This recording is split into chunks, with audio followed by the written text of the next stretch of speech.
ਕਹਿੰਦੇ ਸਵੇਰੇ ਉੱਠਦੇ ਸਮੇਂ ਤੇ ਰਾਤ ਨੂੰ ਸੌਣ ਦੇ ਸਮੇਂ, ਸਵੇਰੇ ਉੱਠਦੇ ਸਮੇਂ ਰਾਤੀ ਸੌਣ ਦੇ ਸਮੇਂ ਕਹਿੰਦੇ ਪਰਮੇਸ਼ਰ ਨੂੰ ਜ਼ਰੂਰ ਯਾਦ ਕਰੋ।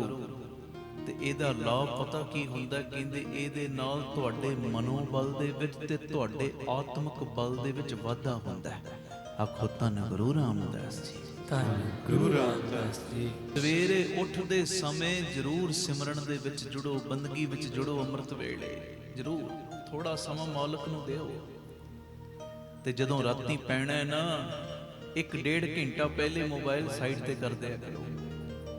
ਬਸ ਉਦੋਂ ਸੁਰਤ ਦੇ ਵਿੱਚ ਗੁਰੂ ਰਾਮਦਾਸ, ਬਾਬਾ ਦੀਪ ਸਿੰਘ, ਉਹਦਾ ਸਿਮਰਨ, ਉਹਦਾ ਸ਼ੁਕਰਾਨਾ ਦਾਤਿਆ, ਸਾਰਾ ਦਿਨ ਸੁੱਖਾਂ ਦਾ ਬਤੀਤ ਕਰਾਤਾ ਹੀ ਜੀ। ਧੰਨ ਗੁਰੂ ਰਾਮਦਾਸ ਜੀ।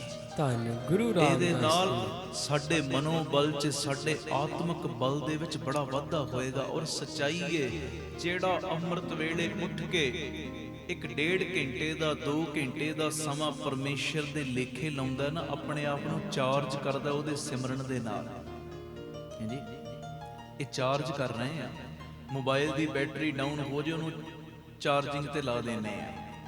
ਅੰਮ੍ਰਿਤ ਵੇਲੇ ਉੱਠਣਾ, ਆਪਣੀ ਆਤਮਾ ਨੂੰ ਚਾਰਜ ਕਰਨਾ ਹੈ।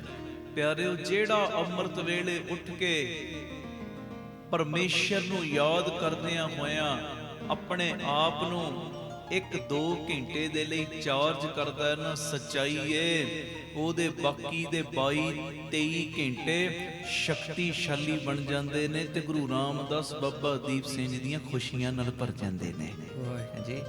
ਧੰਨ ਗੁਰੂ ਰਾਮਦਾਸ ਜੀ। ਧੰਨ ਗੁਰੂ ਰਾਮਦਾਸ। ਫਿਰ ਤੈਨੂੰ ਟੈਨਸ਼ਨਾਂ ਲੈਣ ਦੀ ਲੋੜ ਹੀ ਕੋਈ ਨਹੀਂ, ਲੋੜ ਹੀ ਕੋਈ ਨਹੀਂ। ਜੇ ਆ ਵੀ ਗਈ ਹੈ ਨਾ ਟੈਨਸ਼ਨ, ਕੋਈ ਨਹੀਂ, ਉਹਨੇ ਸੂਲੀ ਦਾ ਕੰਡਾ ਬਣਾ ਕੇ ਕੱਟ ਦੇਣੀ ਹੈ। ਇੱਥੇ ਬੋਝ ਨਾ ਪੈਣ ਦੇ, ਦੱਸ, ਉਹਨੇ ਕੱਟ ਦੇਣੀ। ਇੰਨਾ ਭਰੋਸਾ ਰੱਖ। ਧੰਨ ਗੁਰੂ ਰਾਮਦਾਸ ਜੀ।